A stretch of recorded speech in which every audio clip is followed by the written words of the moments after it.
Hello, I'm Stuart Bloor and I fancy doing some roach fishing this week, so whatever takes your fancy, get out there and do it. First job though, boil some hemp, add some corn steep liquor, mix in some sweet corn, and then I'll see you down by the lake.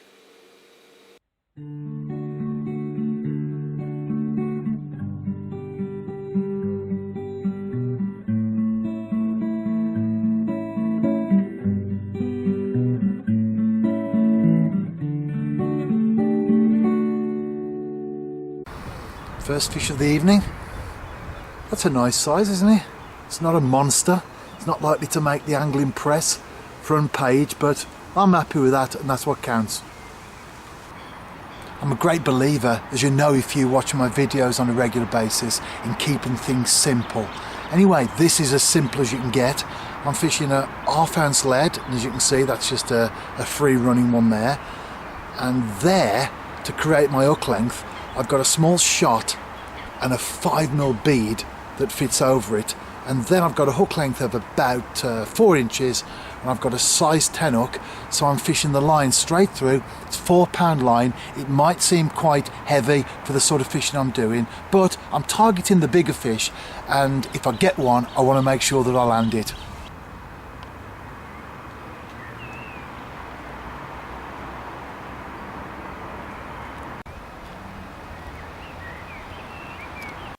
The tip just pulled round, and look what I've just caught.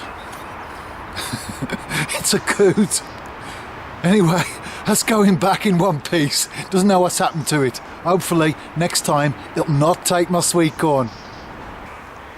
If you're not an angler, or even if you are, you might think that's actually cruel, catching a coot. Of course it isn't, because you didn't set out to catch it. I mean, over the years, in fact I might have a fish on now.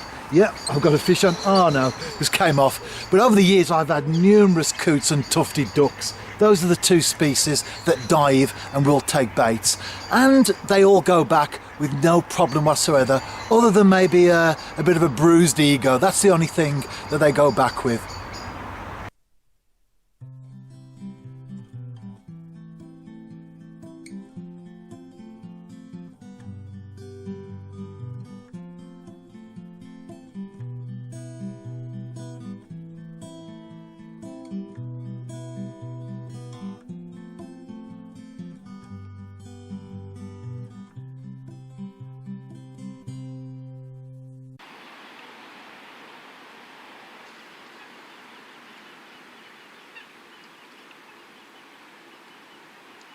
Another nice roach, and of course I'm on another session, as you can tell from my t-shirt change. Brilliant.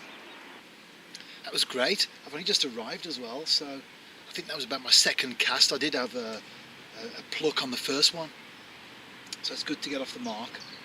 The comments that I made earlier in the video about the line, obviously I added the little footnote that if I do catch a carp or a tench, then I want to land it. I've actually landed fish on the canal. Comes to mind a 16-pound carp on 2.5-pound line. So as long as there are no snags and you're in control, then you can wear the fish out. There's no reason why you can't catch those sort of fish on that sort of line. But with 4-pound line, if I do find that I am really struggling for bites, then all I will do is I'll put a swivel on and a 2.5-pound hook length. But for now, it's fine.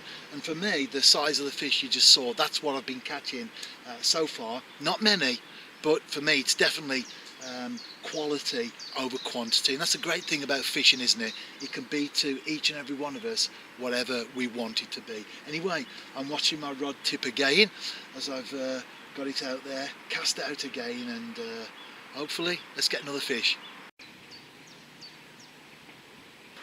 Oh, that was a nice fish. Had a hook pull on it, never mind. Well, I won't be throwing my rod up the bank. I don't do it in real life, and I certainly don't do it on the camera for effect, but I have cast out again.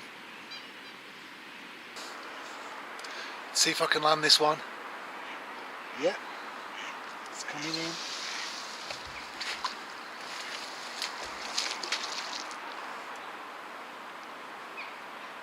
Yes, beautiful colour fish, lovely.